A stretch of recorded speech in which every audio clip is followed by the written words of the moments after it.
Hello, everybody, and welcome into episode 77 of the Dorton and Doetkott Debate Podcast. I'm Lucas Dorton, joined by Nick Doetkott, obviously. Nick, a big gambler yourself. We get one more 7 on there. That's looking good at the slots.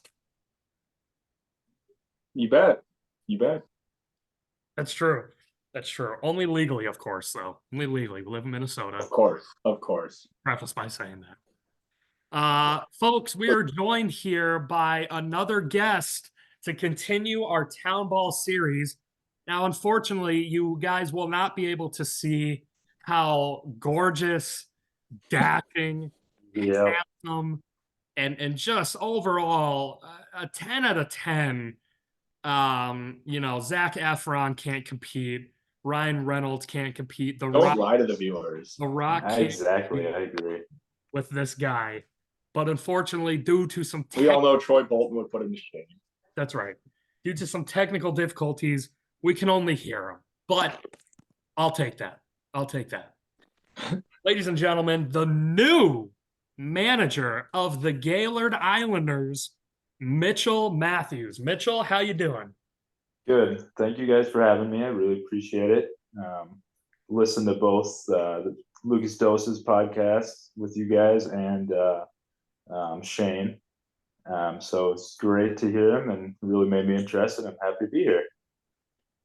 Well, we certainly appreciate you having you come on. You're our very first manager that we've had. Now, this is only the 3rd episode, so not a large sample size to pull from, but we certainly appreciate you coming on and taking the time to chat some Townballs. Now, before we get into it, obviously, you and Nick have known each other for quite some time. So, folks, just a little preface. Unfortunately. I'm sure there's probably going to be some smack talk, probably going to be some heavy debates. But you know what? The debate is in our name in the podcast, so that would only make sense that would happen, right? So, for sure, yeah. We'll have to dive into it here. Anyways, Nick, how are you doing? We're doing all right. I don't know how I feel about an Islander being on the podcast, but well, we'll make it through. I had to cancel him out with the Arlington Blue. Good work. I'm glad you repped. Yep, had the rep. For You those, got to give some viewers something to watch. Oh, Their numbers aren't quite where they should be. Maybe after this, we can get little Islanders pride. We all know you're wearing Arlington Blue right now. You invited this guy on here? Oh my gosh! I know. He pretty much kissed my feet, begged me to say I need to get on this show. Yeah, I just had to beat Reiki here. Okay. Oh. That's fair. I will say, granted, that's probably mainly Nick and I's fault to why Reiki hasn't gone on, because almost every week we had something come up almost last minute to where we couldn't. So sorry, Reiki. That is on us. We will get Reiki on too. Anyways, though, so Mitchell, new manager of the Townball team, Gaylord Islanders. Has that something that's set in for you? Like, have you fully grasped, like, this is me now? Like, I am the manager of a baseball team. I think it's starting to. We're starting making schedules, going through that, and I've reached out to all the Gaylord players, current and I guess maybe not current players, just try to fill up the team. It's starting to sink in. Obviously, we got a ways till game 1, but got to do what we got to do before then. So. Now, will that be one of those things where it probably like fully won't set in until like you actually are able to have a game and like? Yeah, I think, coaching before, it'll be definitely different coaching these guys than Legion, because obviously there's quite a few guys that 5-10 years older than me. So that'll be definitely different. So yeah, practice it'll feel the same, but I don't think it'll be the same until I'm at third base and coaching that first game or filling out that first lineup card. It'll definitely be taking this first L to Arlington. We'll have a couple games before then. That's good. We got plenty of time to talk about that. Yeah. Sure. Oh, trust me, we will get into that at some point. But first, you kind of segued into one of the first things I wanted to talk about here, which worked out well, was the coaching. So obviously, you have prior coaching experience, coached the Legion team. So just explain a little bit about, maybe folks who may not be as familiar with what Legion ball is and your experience that you have had coaching Legion and how you think maybe it'll prepare you for now transitioning that over to Gaylord here. For sure. I guess even going before Legion, I coached summer rec for, I don't know, 5 or 6 years, which would be like a summer program for anywhere from, I don't know when it started, maybe third grade to eighth or ninth grade or so. And there was basically a morning league, which pretty much I don't think exists anymore. And just morning league from 8 to noon or so. Coached that for, I don't know, 4 or 5 years. And then I've coached Legion for 4 or 5 more. So this would be year 9 or 10 coaching. So it's been a little crazy. Legion baseball, I mean, it's a little bit different from talent team because you get the players, whoever goes to your school, you get those players. You can't go out and recruit from a different town. That'll be the big difference between Legion and Townball. And obviously you got Gaylord, Arlington, Green Isle, each have teams. So you're pulling from the same school. That's always different as well. So what about as far as like, you obviously have not managed a town ball game yet, but in your head, is there some similar things that you think, because obviously not everything that you do coaching wise, strategy wise, you're going to translate over to town ball, but are there some things from Legion and from summer rec that you'll be able to take with you as far as coaching town ball, you think? yeah, I think obviously the level of difficulty will be a lot different. You don't see a whole lot of guys that throw 80 miles an hour in Legion, but town ball, that's pretty, I don't want to say basic, but that's something you see quite often. But a lot of things is just, I guess, knowing who you've got, who you're playing, what they're good at, what your guys are good at. That'll be helpful. Knowing I've coached most of these guys quite a few years to know what they're good at, what their expectations are, where they like to play, what their strengths are, what their weaknesses are. I think that'll help out a lot. And not only, I mean, playing teams like Arlington, where I've coached half their players as well, I know Nick likes the high cheese and can't hit a curveball. It would be awful nice to be able to call a game from the dugout and give us the best chance to win. Lucas, it sounds to me like he's saying he's never had to manage against all around just 5-tool player Nick Duckett before. That's kind of what I'm understanding. That's how I understood it. He doesn't know how to manage against an eephus throw and strike him out in the side, immaculate inning Lucas Dorton. Well, I definitely think it's one of those, if the pitch, especially the young guys, haven't played Nick before, when you've watched and played against him and pitched against him, you kind of know a little bit easier of how to get Nick out. And it's not just Nick. I mean, it's everybody. I mean, Lucas Dose, it's a I'm going to be so in my head the first game against Gaylord, being like, all right, what did Mitchell tell these guys and how do I exploit it? Yeah, it'll be a lot of fun. It'll be a lot I'm of back expecting and forth. nothing but junk and pickoffs against Gaylord next year. Yeah, it'll be fun. It'll be fun. So what are you looking forward to the most in coaching town ball? Just the kind of, you mentioned it a little bit, like the step up in talent and being able to kind of develop your coaching skills against better talent, or what do you think would be the thing you're most excited for with that? I think a lot of it, I mean, baseball is probably the coach does the least work in baseball. I mean, if your players aren't prepared before they step on that field, you've already lost. If you got to do a lot of changing during the middle of the game, you're in trouble. So, I mean, obviously you're giving signs to steal, to bunt.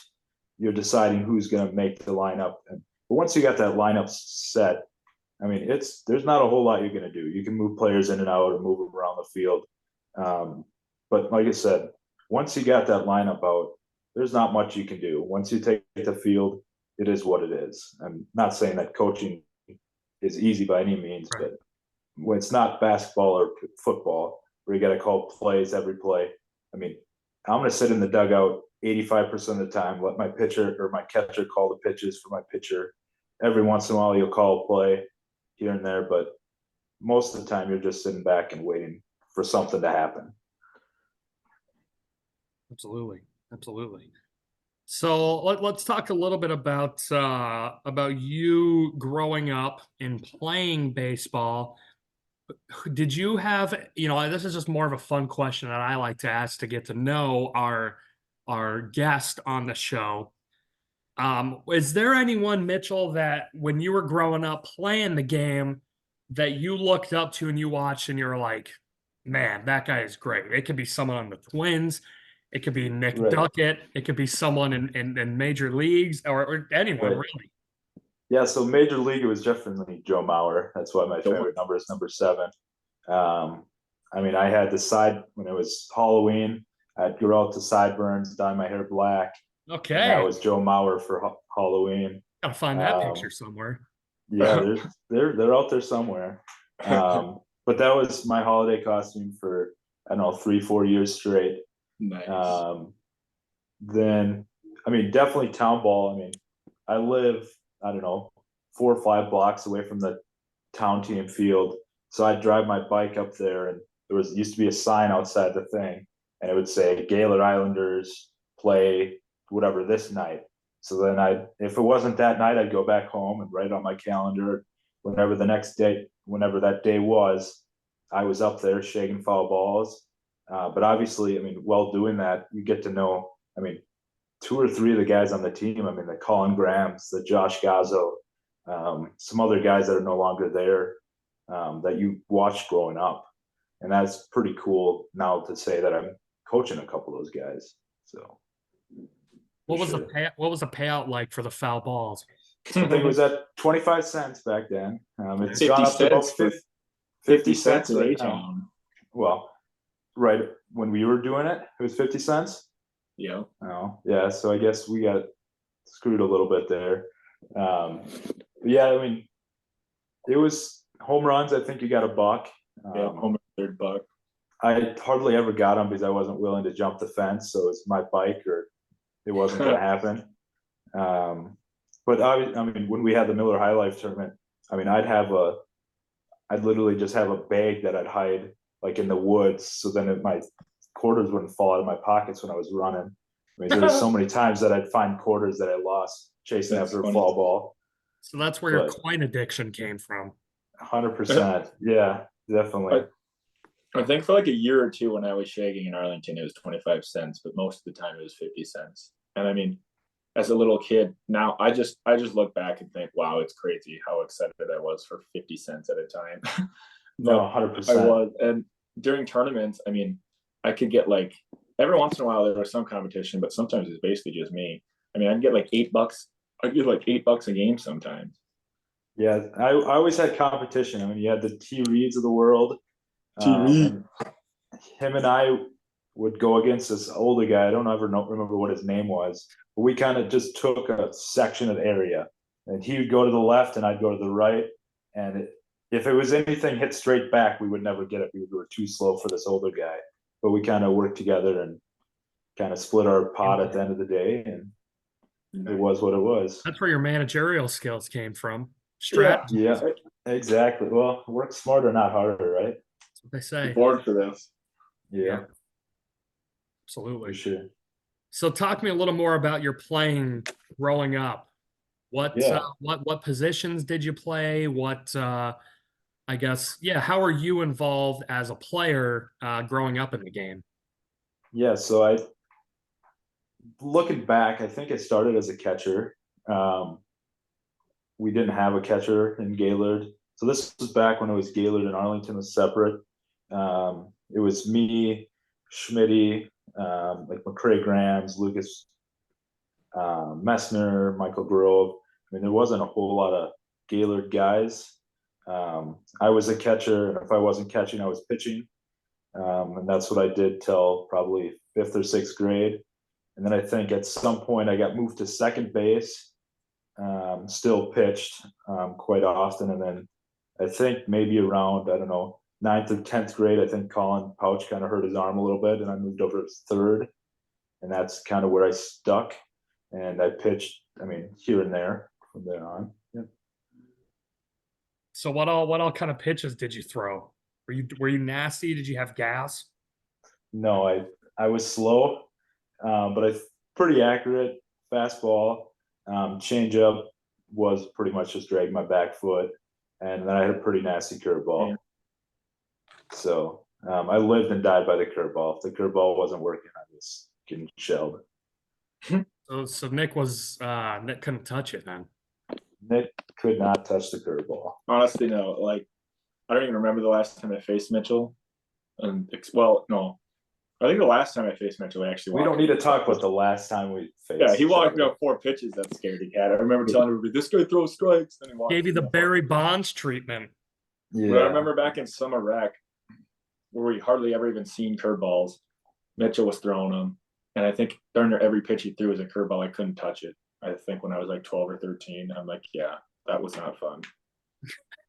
Couldn't touch it. Yeah, I didn't throw hard enough. I just, growing up, my dad never played baseball. My mom maybe played softball. So I'm not exactly sure how we got started playing baseball.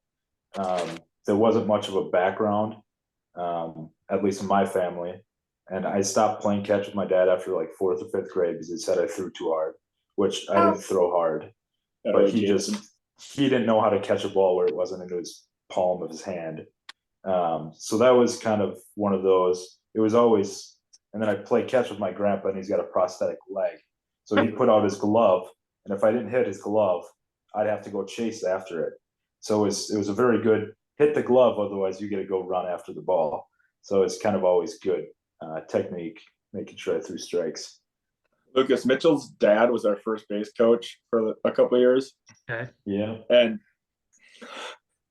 it was so funny. Like, I mean, he was definitely like paying attention and would yell, or like, you know, he'd tell you back on a pickoff. But I remember anytime like the ball would get away from like say they try to take you off and the ball would get away, he'd say, go, or no. It was either go or no. It wasn't like run or stay. It was go or no. You could never tell what he was saying. And also just like, go, no, go, no. You're like, Jason, I don't know what you're saying. Right. Shout out Jason Mathews. Yeah, he tried. He'd schedule our games. He'd get the umpires there, but his baseball knowledge lacked majorly. But yeah, without him, I mean, Gaylord wouldn't have had a team. I just remember the one year me and my family was on vacation to Florida, and it was Gaylord versus Arlington, and I was gone. And this was the year Travis went to go play for Arlington. So there was like 2 or 3 solid guys on the team. And my dad got a call from the Arlington coach saying that Shane Grams walked off the field, said we were done because we were getting our butt kicked so bad.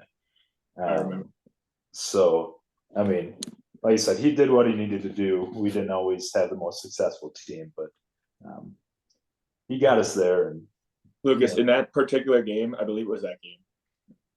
I don't know, one of the games against Gaylord, I led off the game with a ground ball to third, which probably should have been a single, maybe a double. Rolled all the way to the fence, got by everybody. It was a Little League inside the park home run on Harris. Oh, no. To lead off the game. Oh no. Oh, it was a long game for Gaylord. Yeah, Gaylord definitely did not have the ball players Arlington did. I mean, our grade was 3 or 4 of us from Gaylord and everybody else from Arlington. It wasn't much of a fight. Now, obviously, you played quite a bit and growing up, and then eventually you had a bit of a shoulder injury that maybe kind of slowed down your being able to play pitch career, because I think that's kind of what you were mainly doing at that point. So tell me a little bit about that and kind of how that was like, the adjustment. Right. I guess I don't even remember what year it was now. Probably my 2nd or 3rd or 4th year in college. I don't know what happened. The day before, I was just doing all sorts of stuff: volleyball, softball, spike ball. I mean, everything. Woke up the next day, couldn't move my arm. I went to the hospital, they checked it out, and they said it partially torn a muscle in my shoulder. They said it should heal on its own, just don't use it for a while. And that next year I pitched probably, I don't know, 30, 35 innings for the Islanders. But then after that, I never really got any strength back. I mean, I can't throw it even from third base anymore without it bothering me. So it kind of made an easy transition to the last couple of years for the Islanders, I've played maybe twice, 3 times, and I'm perfectly fine with just going there, talking to players, kind of doing my coaching without having an actual title.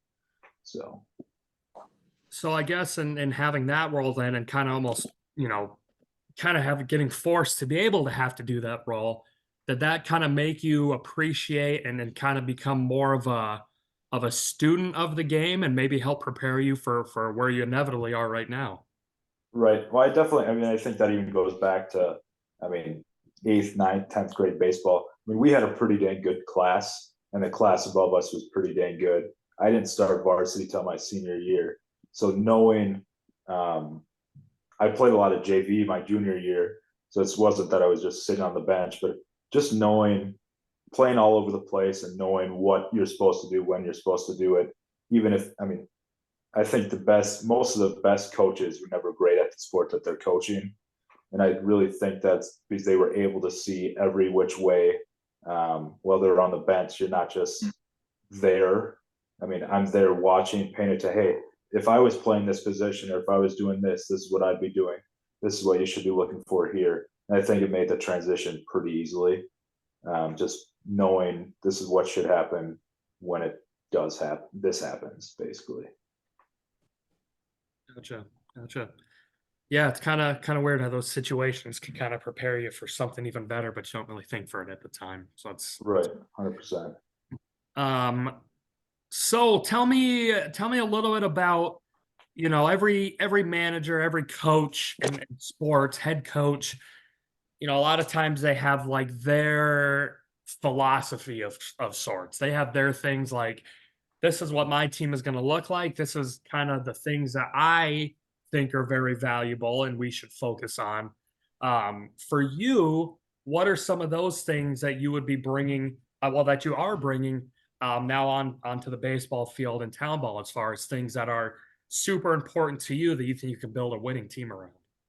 For sure. Well, I think with any baseball, defense is the key. If you can't play good defense, I don't care what kind of team you are, it's going to be tough to win games, especially if you don't have amazing talent around you. That's the biggest thing. And it's no secret that I'm pretty aggressive. Legion baseball, we bunt. Well, I shouldn't say we bunt that much, but we bunt when we need to. But we steal a lot of bases. Unless you have an amazing catcher, we're stealing 4, 5, 6 games or bases a game. If you're even close to fast, we're stealing.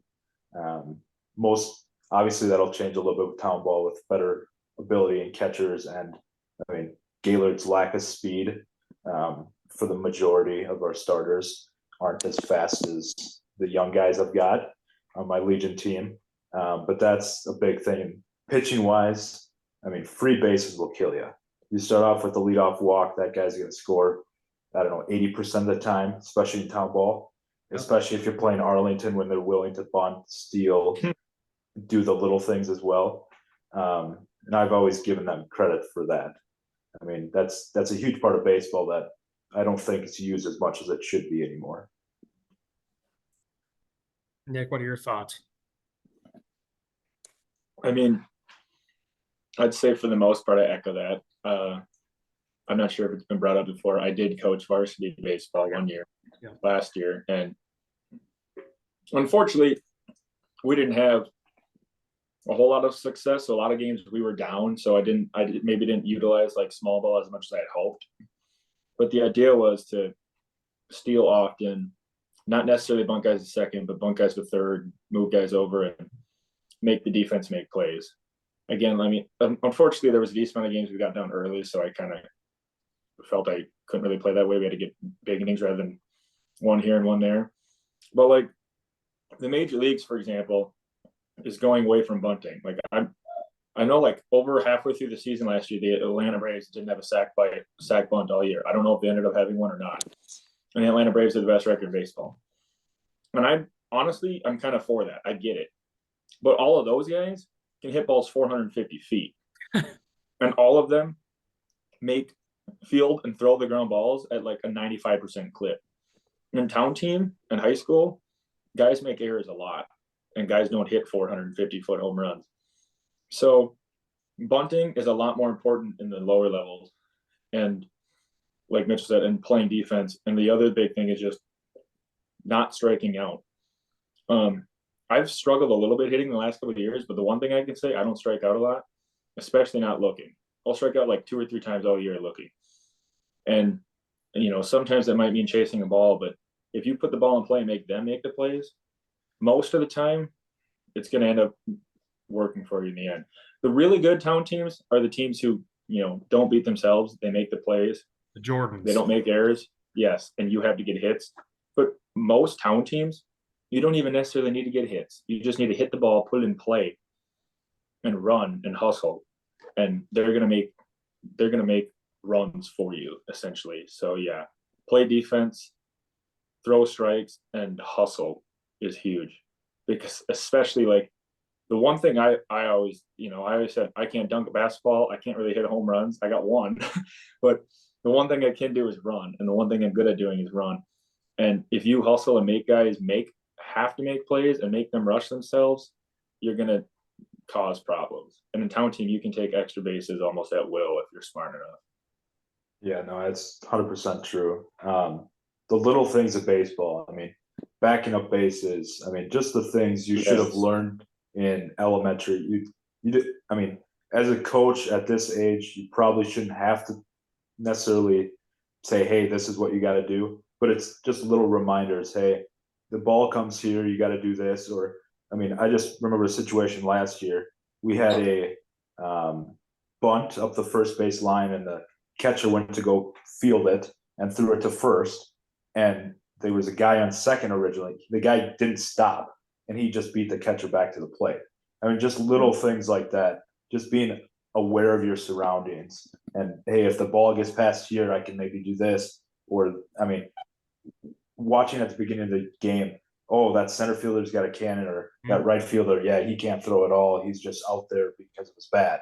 I mean, just little things like that can really make an okay team that much better.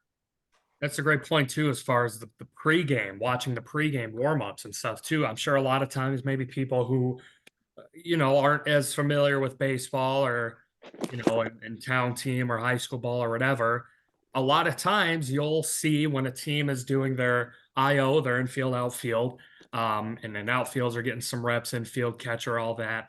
A lot of the times you're going to see the other team sitting on the edge of the dugout, maybe even coming out to the foul territory grass and watching them.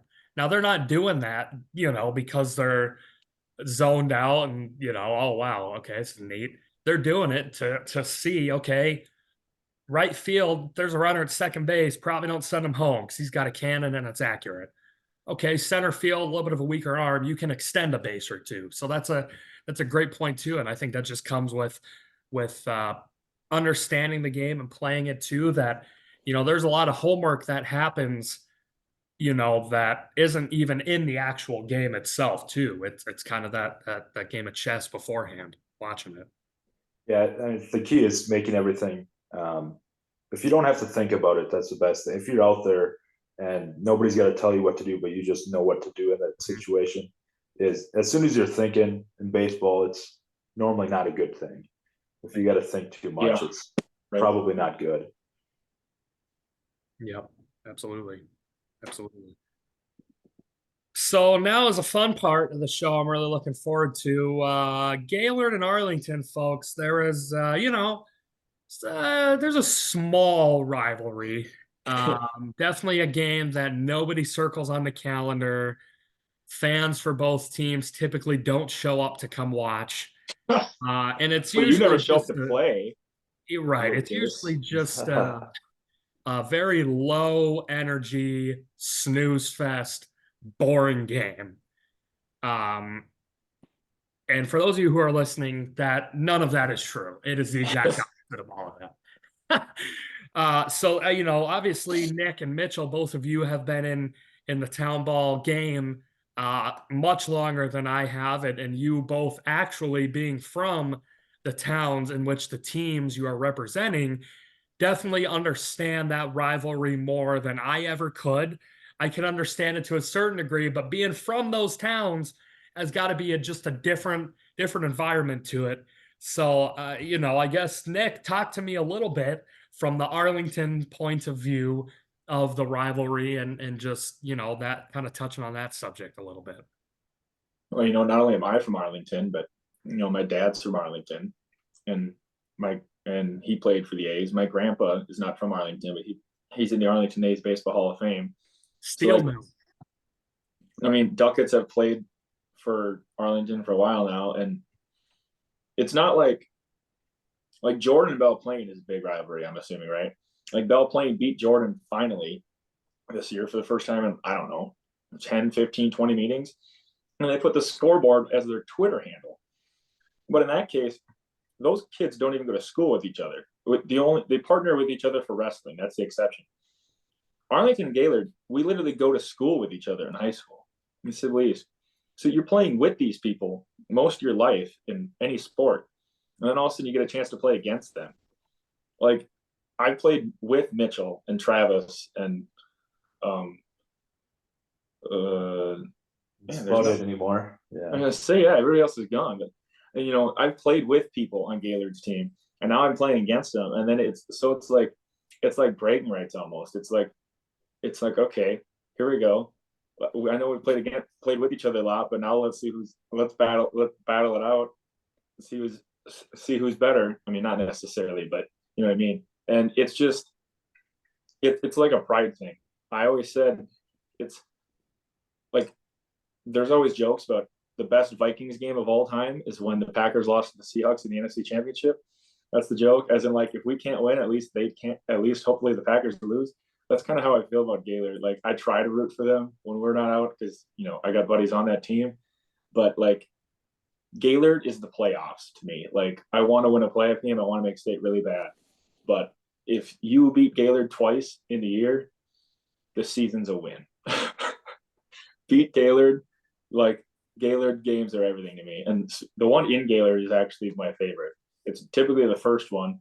Everybody shows up for everybody. Everybody gets in for free. And honestly, I feel like that one's more heavily attended. No offense, but I think Arlington fans travel a little bit better.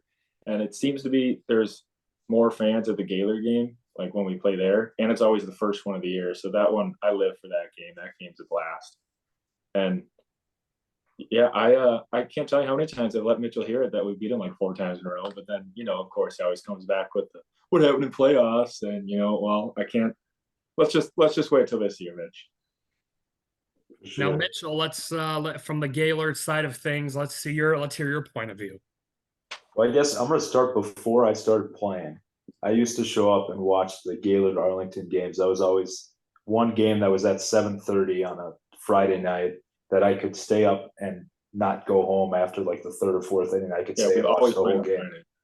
And I'd always sit next to the Arlington bench, and a guy named Joe Lucas that plays for Dorton now would he I guess had a bit of a temper back in the day. He's definitely a lot different person than he is now.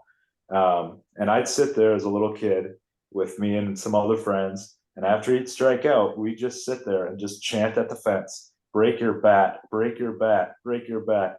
And he did it at least 2 or 3 times. And it was almost always in front of us. He'd just snap it in front of him.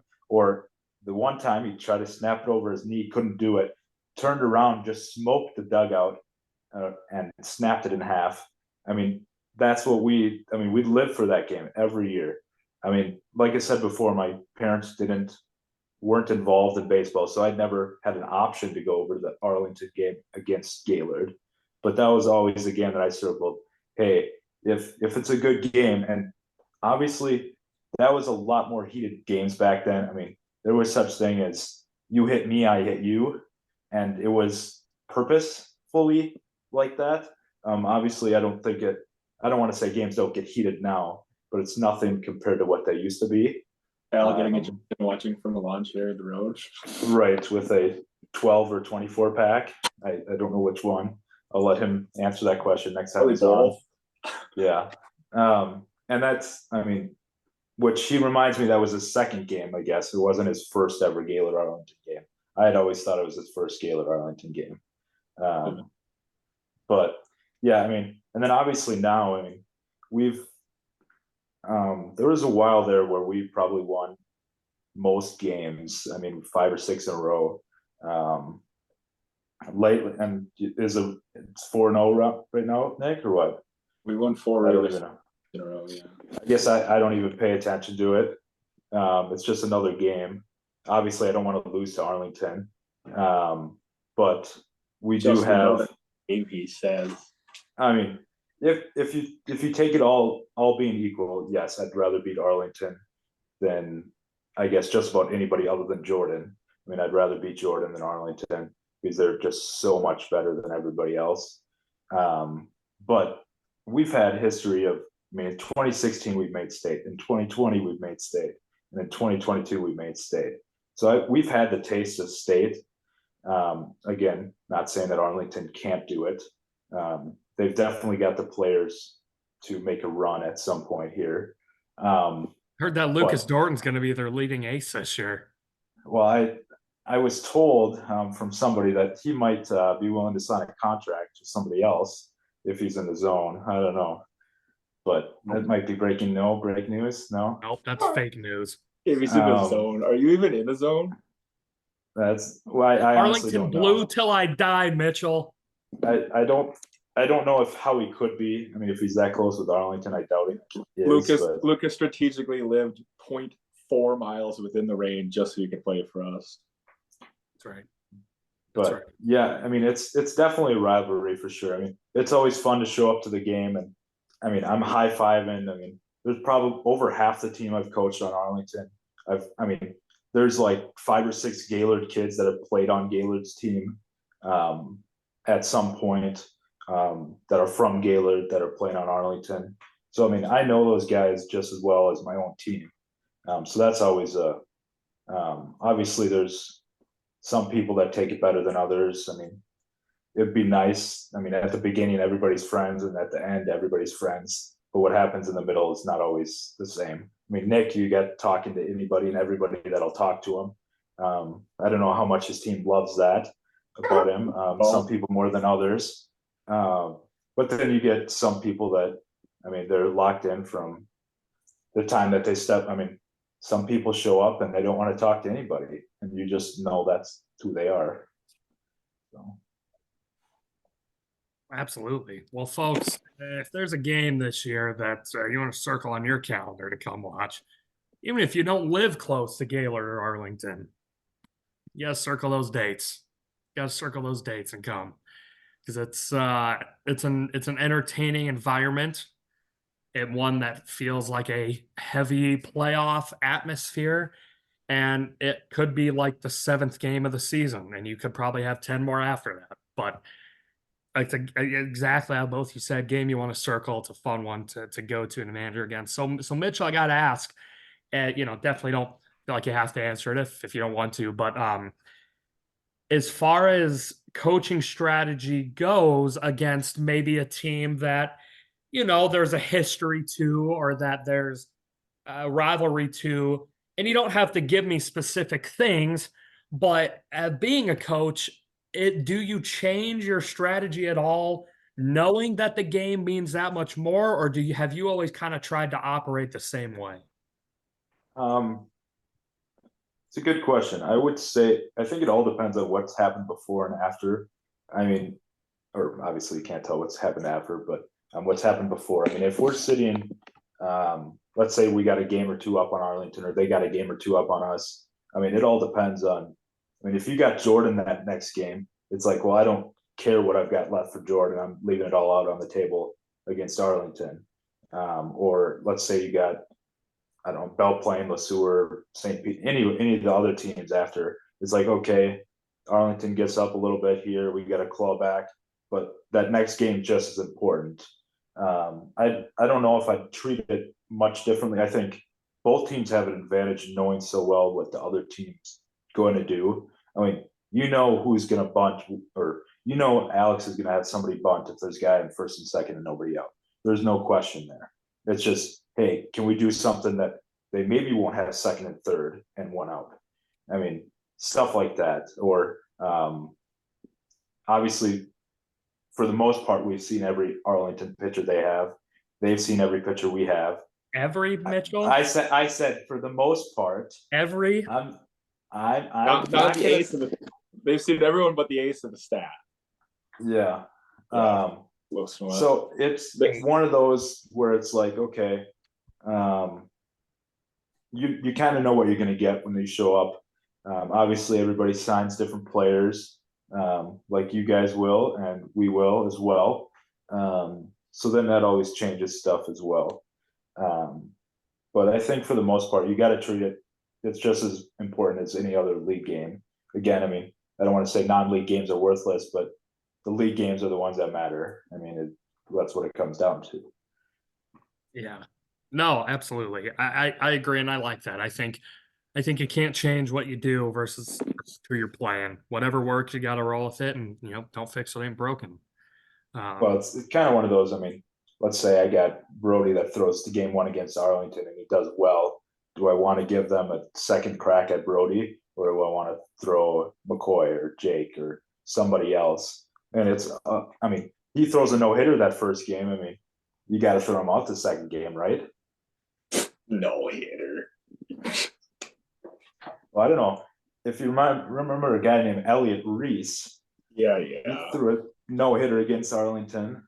Lucas, do you remember that closer for Arlington who had a 10-out save last year against Gaylord? You know who that was? Now then, I remember vaguely that, but maybe you can jog my memory. 5'11" ish. Just an absolute specimen of a man. Pumps like 90 with a nice curve. Interesting. A nice curve. I was gonna say, are we exaggerating a bit here? Hey. No, not at all. Not at all. Was it you? I just took 26 years to perfect it. That's it. Just took 20. It was just sitting there just brewing for 26 years before I finally decided to let her loose. Yep, that's right. That's Yeah, right. There's no doubt you shut us down. There's no doubt there. I just had to hear that. Gotcha. That's okay. You got to take your time when you get it. It doesn't always happen that often. Me pitching definitely doesn't. So tell me a little bit, Mitchell. I guess just we've talked a couple times with Shane on the first episode of the series we did, and with Luke Dose last time. But just Townball, is just such an unbelievably awesome thing that if you aren't from Minnesota, which I was not, or you just don't really get into baseball, talk to me a little bit about what it means to you and just, really truly how special it is. Yeah, I guess, I mean, like Nick, I think, said on, I don't know if it was Lucas or something else. I mean, we got done with our last game of senior year in high school, and we're like, I mean, it was tough the way we lost it, but it's like, well, we got this other team that we can play on for 10 plus years, and it's with the same guys or against the same guys as we played high school ball with. And just knowing that right away, you're not done once you're done with high school. And I mean, what's the crazy part is, I mean, there's Gaylord kids in Arlington, there's some Arlington kids in Gaylord. You can kind of pick and choose where you want to go. And I mean, when you're in high school, you're on your high school team, and that's where you're at. For better or for worse. I mean, obviously you grow up with those kids, you want to be with those guys for the most part. But you get a little bit more leeway of, I mean, I don't want to say transfer portal-esque, but you could definitely, obviously with a 30-mile radius, I mean, guys can bounce around. I mean, they don't have to stay where they're at, so they got to be somewhat happy with where they're at now, or you could lose them. And obviously with Gaylord Arlington, it's pretty easy to go one way or the other. But yeah, go ahead. So what's your best pitch to us two, Mitchell? Huh? How are you gonna get it over? I promised your manager I wouldn't try to poach anybody. Oh, what a guy! What a guy! The players have to come to me. So if there's any Arlington A's out there that want a spot on the Gaylord Islanders, just let me know. I don't know. I have to look in the dictionary on what poaching is and see if that just qualifies. Oh yeah. That's what do they call it in basketball? Tampering. Yeah. Tampering. Yeah, I was told there's no rule against it other than they can't officially be signed to like end of March or released by the end of March, or I don't know how that works, but I'm not going to worry about that now. I'm assuming you're going to be on the roster, right? I don't think I go off unless I want to go off, but I don't see why I would. Just in case I'm the ninth guy. I will be very angry if I'm the ninth guy. That means there's 14 others that didn't, or 10 others that didn't show up. Obviously, that would be nice if I don't have to play it all this year. I didn't have to play any last year, so there should be no reason why I have to play this year. So, what's your favorite thing about Townball? Favorite thing about Townball? I just love that. I mean, every single town's got a team. I mean, there's very few towns that don't have a team. I mean, Vesley. I mean, there's these teams all. I mean, St. Patrick, Cyril's. I mean, Cortland. I mean, all these towns that have. I mean, Gaylord. Let's not act like Gaylord and Arlington are these huge towns either. I mean, 2,000 people, and we each got a town. I mean, Green Isle, they got a team. I mean, there's some towns with like 80 people in them that have a town team. Right, and I think, obviously, I mean, the tournaments are just amazing to see all those teams. You probably never face the team that you're facing in the tournament. Obviously, we played Broughton in 22s, and we play them quite often, but it's pretty cool. Just and obviously, if the teams you play each year, you're seeing the same people over and over again, and you know those players, they know you, and for the most part, everybody's pretty. I mean, you show up to a game, nobody's a jerk. You talk to them before the game, talk to them after the game. I mean, people go to. I mean, if you're home game, most away games, I get out of there pretty quick because I don't want to sit outside. It's past my bedtime.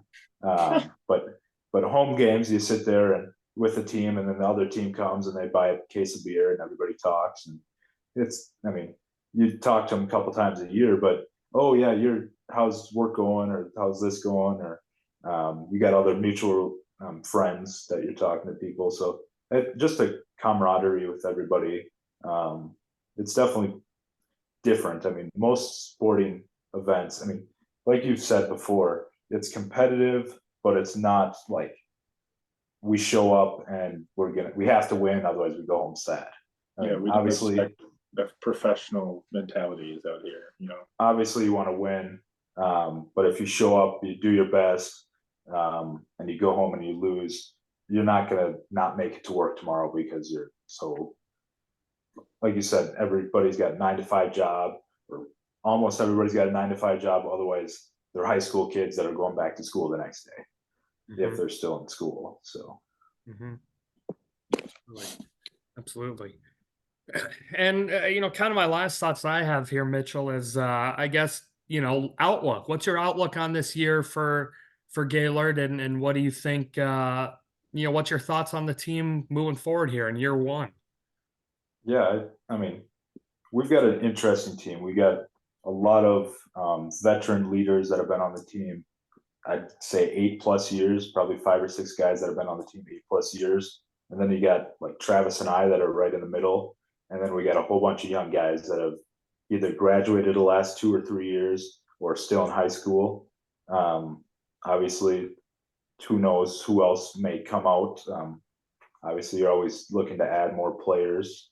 But I'm excited. I think given the chance, and obviously players have to show up, and obviously that's been an issue for Gaylord for some time, and that's something I hope to change. It's cool to see Arlington show up with 15-20 guys just about every game, whether it's league or non-league game. That's definitely something I'm hoping Gaylord can get towards. Obviously, they've got good buy-in from their players to show up, whether they're playing or not. That's something I hope to see, because obviously you can only play with 9, but a team during Townball, you can't live with 9 guys unless you're Jordan. Jordan get the same 9 guys to show up every week, and they rarely miss. But yeah, I guess I'm excited. Like I said, I've coached these guys, quite a few of these guys for many years, so they know what to expect from me. So it won't be much of a change. Obviously, most of the kids that I've got on my team, they were starters. They've never sat the bench with me.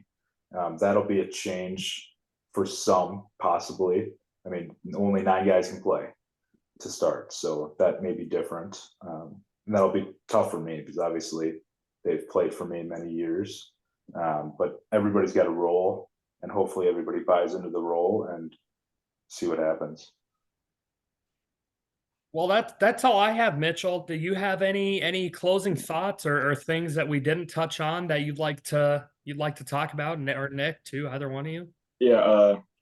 So Gaylord actually has state, I believe, next year, right, Mitchell? Yep. That was one of my talking points for sure. Yeah. So what's I don't know, what's your plans for that, I guess. Well, I guess I don't know a whole lot of what we're doing, other than obviously we're hosting it with Broughton, us, and Hutchinson in 2025.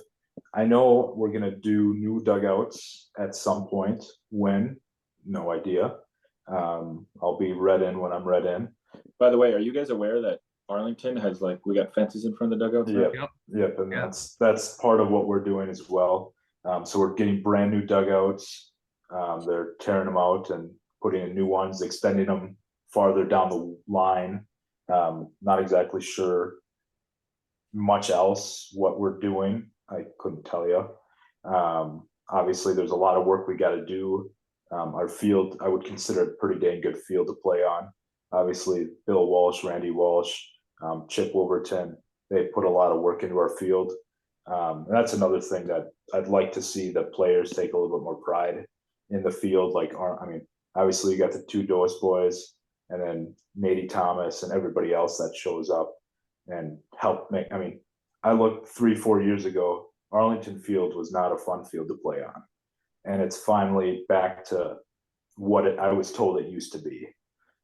When I went to high school, third base was miserable.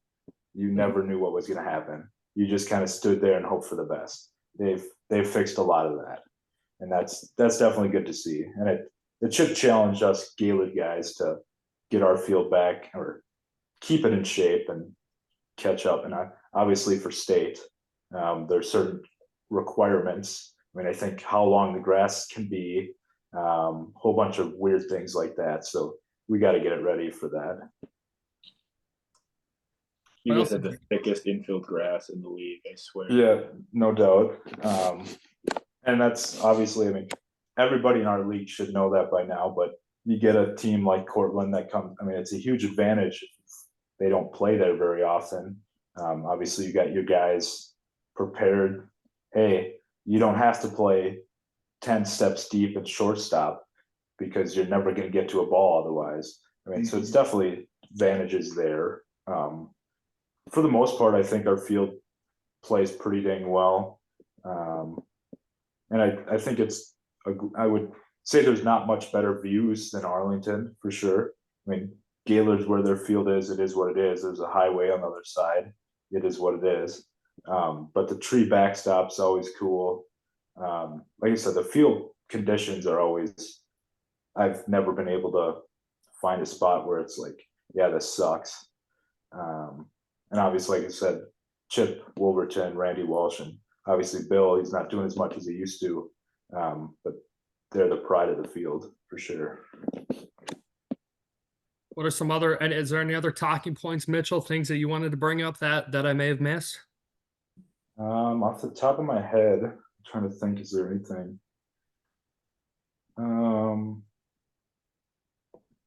Obviously, I know this isn't about Arlington per se, but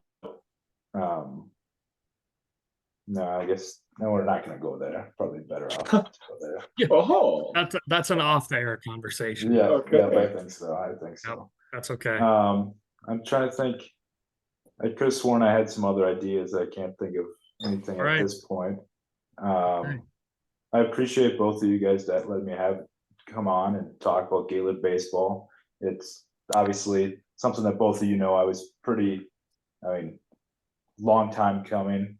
Not Mhm. saying that I should have had the job a long time ago, but something that I've wanted to Been do ready. for a long time. Mhm. Obviously Legion's been fun, and I still plan on doing that at least for a year or two more. But it'll be fun. I like the aspect of, like you said, you kind of go out and get your players and keep your players that you want here. That's always a fun aspect that I think will become a little bit more of a GM feel. Yeah. So Well, we appreciate you coming on the show. Obviously, you're good friends with both Nick and I, so we're super happy that you were able to get this managerial position. I think that's awesome for you, and I think you'll do great things with it, just not against Arlington, obviously. That's a given. Do what you want against everyone else, but just make sure you suck against Arlington is my only request. But yeah, so I'll give out, in case any players listening out there that want to play for Gaylord, hopefully you consider Arlington first. But if you're within the Gaylord region and not Arlington, or you just want to chat with Mitchell, whatever it may be, his Twitter/X handle is Mitchell. That is capital Mitchell, capital M 77. Mitchell M 77. So you can follow him on that. You can follow Nick and I. Nick's is at Doetkott. Mine is at Lucas_Dorton. And if you want to follow our official podcast Twitter page at DND_podcast. So make sure to follow that. But once again, Mitchell, we certainly appreciate you big time coming on the show. It was a ton of fun, and it was super cool to have someone from a different team give us their perspective on things too, which made it that much more exciting. So we're grateful that you were able to take the time to do that. for sure. By the way, you. you can also follow Gaylord's Twitter at Gaylord Islander, and Arlington A's is at Arlington A's MN. Yes. So Yeah, absolutely. Yep. Shout out Chip Wolverton. I think he runs our Twitter. That's a good plug. Always helpful. That's a good plug. Absolutely. Well, folks, as for myself, Mitchell, and Nick, thank you for listening to episode 77 of the Dorton and Doetkott Debate Podcast. Make sure you like, comment, share. Be on the lookout for the next one. And until next time, we are out.